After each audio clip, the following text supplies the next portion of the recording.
10,00,00,000 ఖర్చు పెట్టి ఒక ఆఫీస్ తీసుకున్న ఏకైక వ్యక్తి ఎవరంటే NTR and Prashanth Neel. Mythri Movie Makers అయితే 10,00,00,000 పెట్టి ఆ ఆఫీస్ అయితే తీసుకుంటున్నారు. ఇది 'డ్రాగన్' మూవీకి.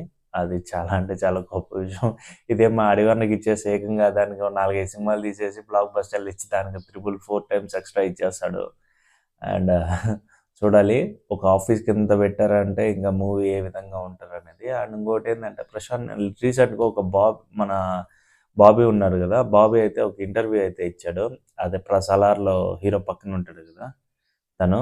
ఆహ్, 'సలార్ పార్ట్ 1'కే మీరంత ఎగ్స్ పెట్టారు గదా! 'సలార్ పార్ట్ 2'కైతే మీ సీట్‌లో ఒక్కరు కూడా కూర్చోలే. అంత అంత వయలెంట్‌గా ఉంటది. అండ్ ఆహ్, ఇప్పుడు మన 'ప్రభాస్' ఉన్నారు గదా! 'సలార్' వాళ్ళ డ్యాడీ ఉంటాడు. తను నాకు తెలిసి నేను ఒక పాయింట్ ఆఫ్ వ్యూలో 'గోపీచంద్' కూడా అప్రోచ్ అయ్యారనే విధంగా ఇన్నాను.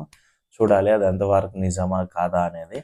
అండ్ లిటరల్లీ 'సలార్ పార్ట్ 2' కైతే ఎవరు సీట్‌లో కూర్చోలేరంట. ఇప్పుడున్న 5 ఫైట్స్‌గా మనము బ్రూటల్‌గా ఫీల్ అయితే ఇంకా దానికి మించి అయితే ఉంటది. అండ్ థియేటర్‌లో ఒక్కడు కూడా సీట్‌లో కూర్చునే దానికి అర్హత లేకుండా చేస్తాననే విధంగా ఆహ్, ఈ విధంగా ఉంటదని ఒక పాయింట్ ఆఫ్ వ్యూలో బాబీ అయితే చెప్పాడు. చూద్దాము. 'సలార్ పార్ట్ 1'లో హ్యాపీగా ఫీల్ అయిన పాయింట్ ఆఫ్ ఏందంటే కాటేరమ్మ ఫైట్. ఆ కాటేరమ్మ ఫైట్ చూసిన తర్వాత యమ్మ పా నరుకుతా ఉంటే ఒక్కొక్కడిని పాపం రా అనిపించింది ఒక సీన్‌లో అయితే. లిటరల్లీ 'సలార్ పార్ట్ 2' ఇంకా మంచి హిట్ అవ్వాలని అయితే మనస్ఫూర్తిగా అయితే కోరుకుంటున్నాను. అండ్ ఈ వీడియో మీకు ఎలా అనిపించిందో కింద అయితే కామెంట్ చేయండి.